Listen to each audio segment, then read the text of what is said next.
Alam mo bang minamahal ko siya, at tunay ang aking nadarama.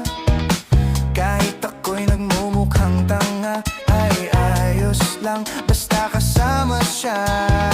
Kahit sabihin pa ng iba, nababaliw na akong talaga.